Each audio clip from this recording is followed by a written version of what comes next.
Bila ku kenang ku renung, remuk redam rasa tak tertanggung. Harapan bahagia nan membumbung. Assalamualaikum. Bang. Waalaikumsalam. Sudahlah tu bang. Duduk lu.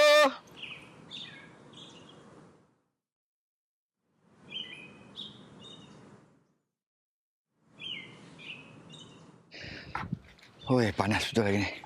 Lihat lu bang. Itulah. Bang, saya ada sikit benda nak cerita bang. Apa dia?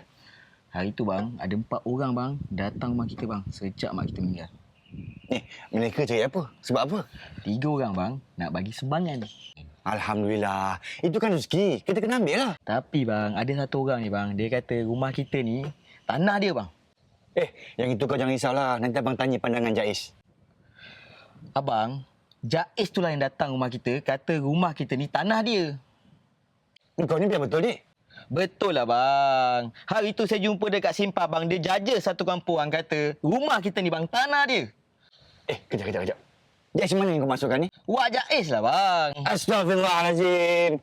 Bukan Jaiz itu yang abang masukkan. Jabatan Agama Islam Selangor. Dik. Kau ni buat kelakar lah. Dah lah panas ni. Itulah.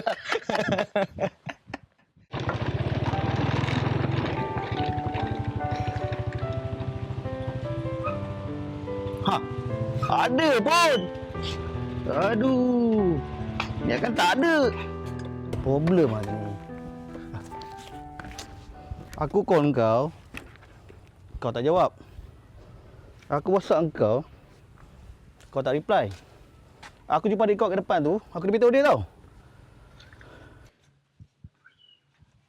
Apa ni Mak Jaiz bising-bising? Masalahnya pasal ni tanah ni dengan rumah ni. Ini hak aku. Apa aku dah bagi kat aku? Arwah hantu dah hibah dekat arwah mak. Mana boleh macam ni? Hibah? Kalau betul ada hibah, tunjuk aku dokumennya. Okey, tak apa. Esok kita pergi Jaiz, Jabatan Agama Islam Selangor. Saya akan tunjukkan geran tu depan Wak Jaiz. Okey, tak apa, kita jumpa esok. Tanah aku tau. Datang tak bagi salam, tiba-tiba mengamuk. Punya bapak saudara. Hanya aku menanggung duka pilu, tak seorang pun yang tahu.